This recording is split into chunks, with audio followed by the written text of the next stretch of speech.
as a lender, first of all, what we just said is the most crucial point. Who am I doing business with? If you don't feel comfortable doing business with that person, then don't do business with them. Whenever you do a deal, it's always in writing. The terms, the note, the promissory note is in writing, and it's always prepared by the real estate attorney. I'm not loaning any money unsecured. As a potential private lender, what you would require is you want to get the same protection as the local bank does. As a lender, I want to see the proof of value. I'm not absolutely sure, Dr. Phelps, but I believe you have a list of vetted real estate investors and borrowers that you've already vetted out.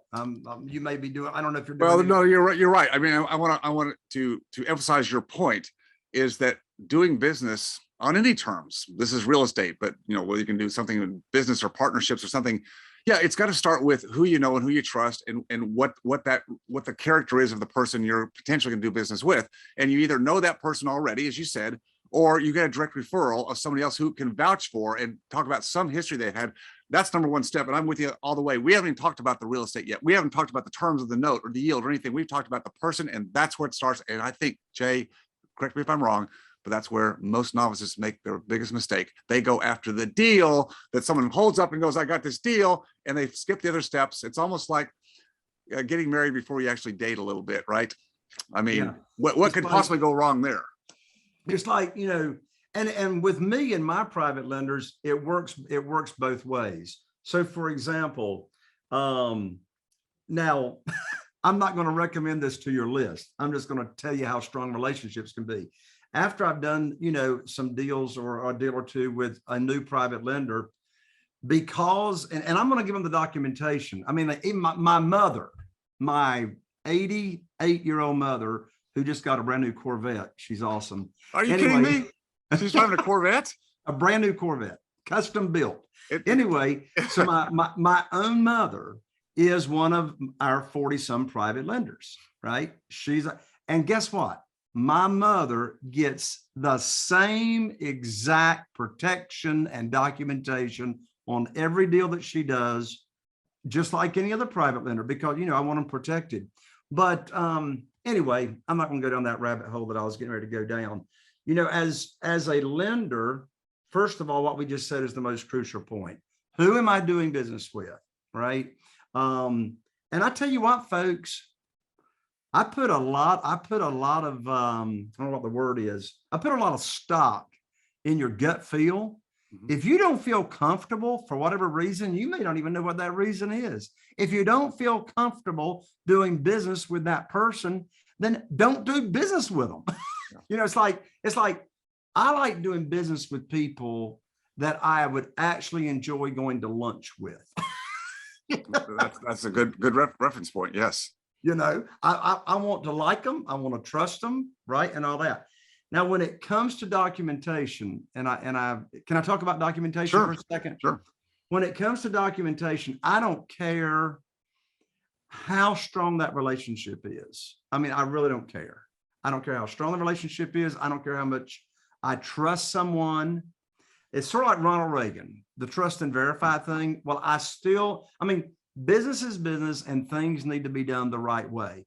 So first of all, there ain't no handshakes and verbal agreements, because the best of us can't remember what we had for breakfast yesterday. That's right. Yep. So whenever you do a deal, it's always in writing. The terms, the note, the promissory note is in writing, and it's always prepared by the real estate attorney. It's always prepared.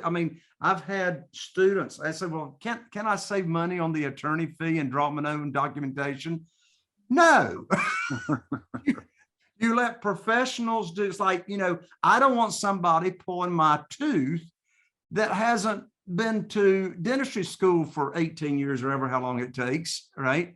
I want a professional doing the work. So it's always in writing. The term of the deal, the promissory note is always in writing. It's always prepared by the real estate attorney.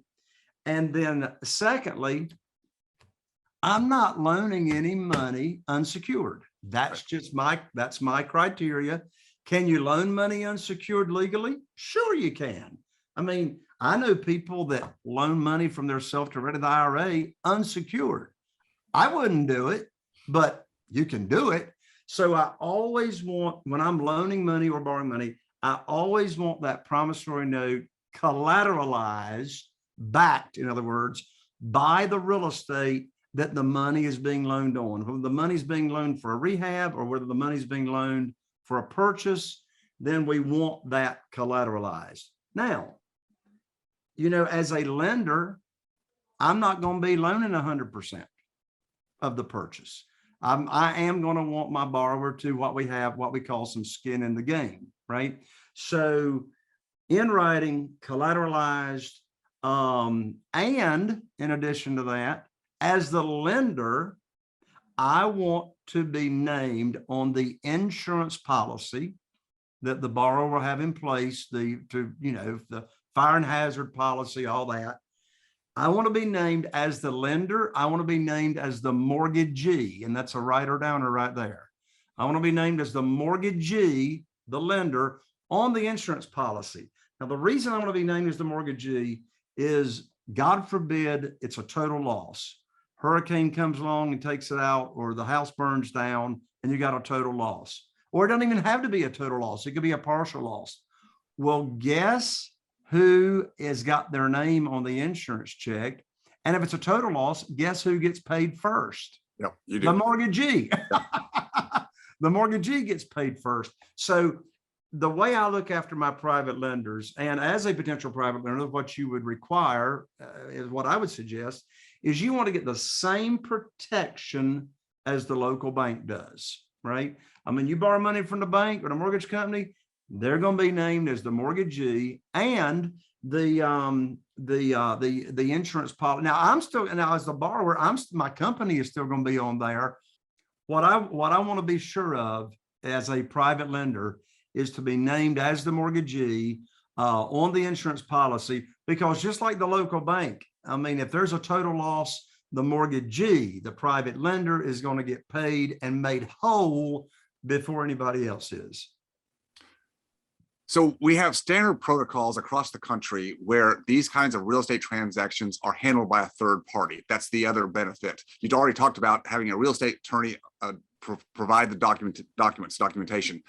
You've got either an attorney, escrow office, or a title company, depending upon what state you're in. They're the third party that where you send your money. If you're the lender, you send your money to them, third party, they have an escrow account. They don't release that money to the borrower until all the documents and the insurance and the title, everything is all assured, confirmed.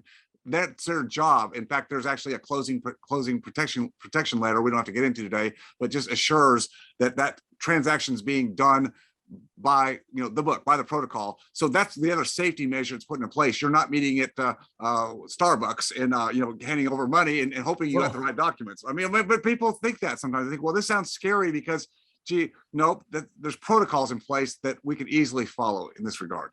Yeah. So like I'll be, over the years, I have talked with multiple new potential private lenders to start doing business with me.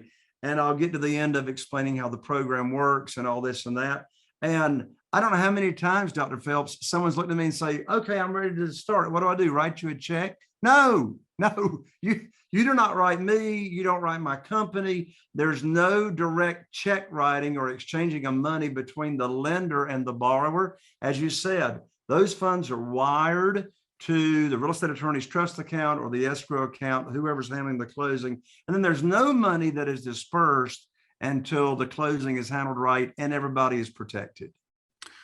Jay, let's finish off with this last piece. And again, you do multiple day seminars on this topic. So we're covering a lot in just a short period of time here. We're kind of surface writing here, but we're trying to get some key points here so people at least will dig in and realize what they don't know about this process, whether you're a borrower or lender in this case. Talk a little bit about, again, from a lender standpoint, we talked about the borrower track record. We talked about documentation. Can we talk a little bit about the collateral? And of course, you said as a lender, you're never going to loan 100% of the value of that acquisition. What are some of the other key elements of understanding the collateral from a lender standpoint? Yeah. So, as a lender, you have to decide what you want to require for your comfort level.